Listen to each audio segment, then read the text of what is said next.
गुढी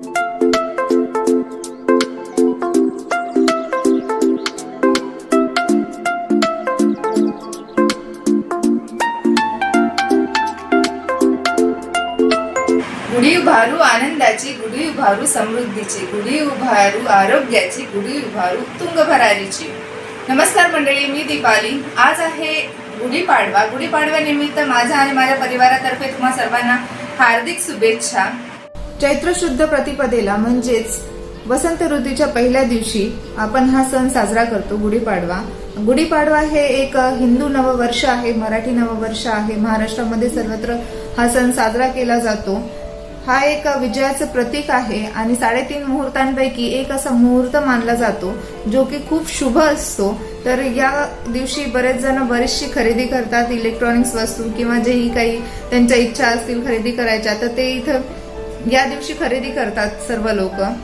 तर आज मी कसा गुढीपाडवा सेलिब्रेट केला, मी कशी गुढी उभारली, कसं काय केलं, कशी पूजा केली, पूजेमध्ये काय काय सामान होतं, तर हे सर्व मी तुम्हाला या व्हिडिओमध्ये दाखवणार आहे.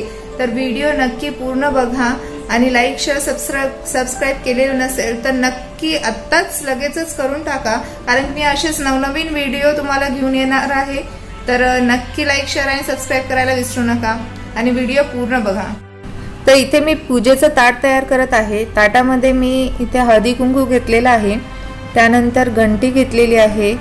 एका छोट्याशा प्लेट तामणामध्ये मी कुंकू थोडंसं पाण्यामध्ये मिक्स करून घेतलेलं आहे, ते आपल्याला लागणार आहे. नंतर आरती घेतलेली आहे. एक तांब्या घेतलेला आहे, तो तांब्याचा आहे, त्याला छान स्वच्छ क्लीन करून घेतलेला आहे पूर्ण. उदबत्ती घेतलेली आहे. त्यानंतर कापूर लावण्यासाठी मी हँडल घेतलेला आहे.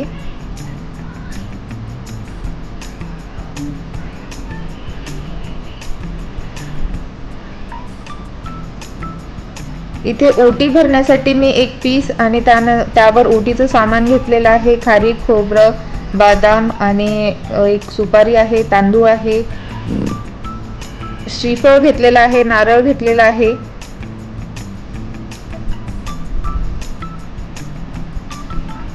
इथे मी वाटीमध्ये चिंच आणि जे आपण कडुलिंबाचा जे फुलोरा असतो ते घेतलेलं आहे, मिक्स करून. चिंच, गूळ आणि फुलोरा ते आरोग्यदायी असतं, त्यामुळे आपल्याला इथे पाडव्याच्या दिवशी आपण ते खातो आणि नैवेद्य दाखवतो त्याचा.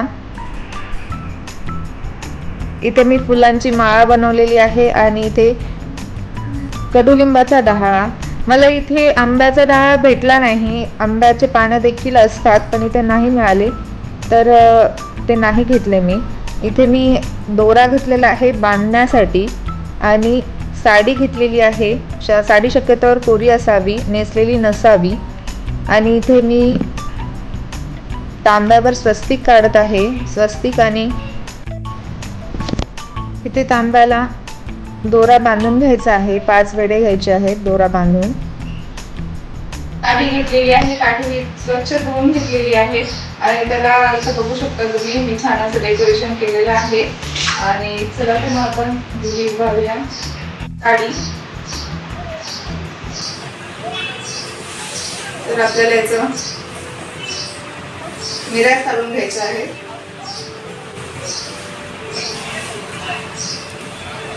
साडी ही कोणत्याही कलरची असली तरी चालेल, फक्त काळी नसावी.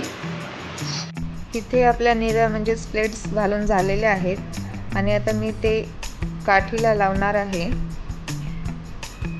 तर चांगल्या पद्धतीनं बांधून घ्यायचं आहे आपल्याला इथे काठीला, कारण की गुढी ही दिवसभर बाहेर असते, त्यामुळे व्यवस्थित आपल्याला हे बांधायचं आहे. इथे मी पीस लावतीये. इथे एका दोऱ्याने बांधून घ्यायचं. त्यानंतर मी इथे फुलांची माळ घालतीये.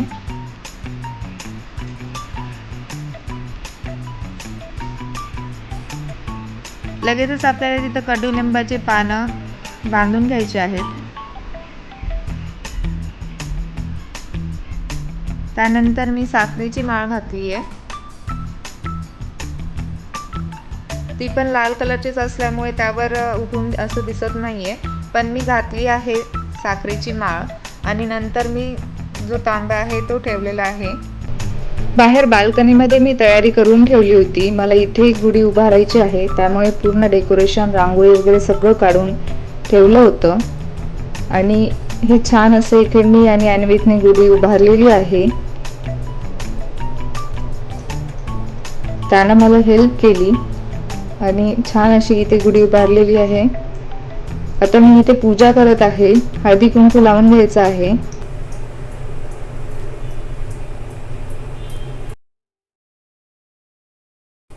इथे आपल्याला ओटी भरायची आहे, तर मी इथे पीस घेतलेला आहे ओटी भरण्यासाठी आणि त्यावर तांदूळ आणि खारीक, खोबरं सगळे आपल्या ओटीचं सामान ठेवायचं आहे आणि गुढीची ओटी भरायची आहे.